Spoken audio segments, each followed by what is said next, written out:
नमस्कार।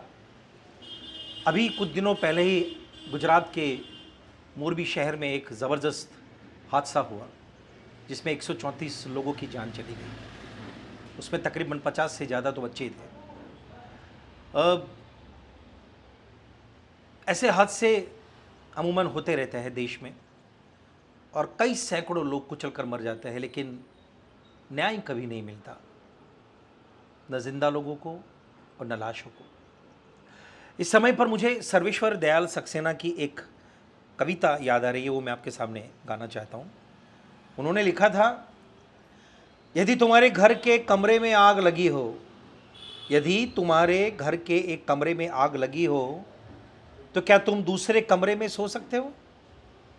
यदि तुम्हारे घर के एक कमरे में लाशें सड़ रही हो, तो क्या तुम दूसरे कमरे में प्रार्थना कर सकते हो? यदि हाँ, तो मुझे तुमसे कुछ नहीं कहना है। देश कागज पर बना नक्शा नहीं होता। देश कागज पर बना नक्शा नहीं होता कि एक हिस्से के फट जाने पर बाकी हिस्से उसी तरह साबुत बने रहे और नदियां, पर्वत, शहर, गांव वैसे ही अपनी अपनी जगह दिखे, अनबने रहे।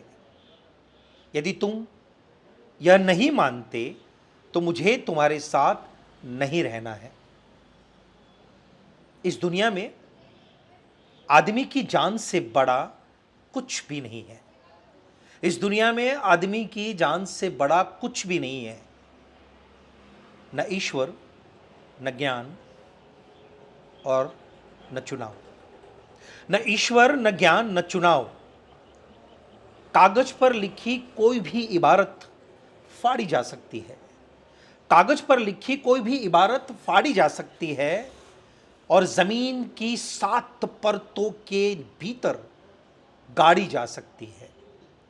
जो विवेक खड़ा हो लाशों के टेक, जो विवेक खड़ा हो लाशों को टेक, वह अंधा है।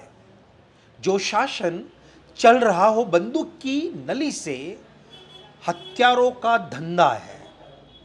यदि तुम यह नहीं मानते, यदि तुम नहीं मानते, तो मुझे अब एक क्षण भी तुम्हें नहीं सहना है। याद रखो, एक बच्चे की हत्या, एक औरत की मौत, एक बच्चे की हत्या, एक औरत की मौत, एक आदमी का गोलियों से चिथड़ा तन किसी शासन का ही नहीं, संपूर्ण राष्ट्र का है पतन। ऐसा खून बहकर धरती में जज्ब नहीं होता, आकाश में फहराते झंडों को काला करता है। जिस धरती पर फौजी बूटों के निशान हो और उन पर लाशें गिर रही हो, वह धरती यदि तुम्हारे खून में आग बनकर नहीं दौड़ती, तो समझ लो तुम बंजर हो गए हो। तुम्हें यहां सांस लेने तक का नहीं है अधिकार। तुम्हारे लिए नहीं रहा अब ये संसार।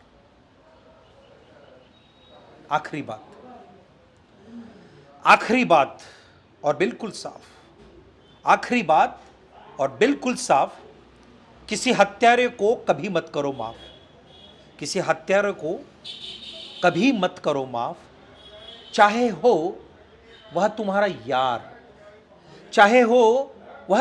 यार, या धर्म का ठेकेदार, चाहे लोकतंत्र का स्वनाम धन्य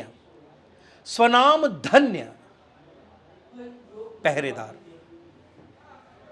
हत्यारे को माफ मत करो।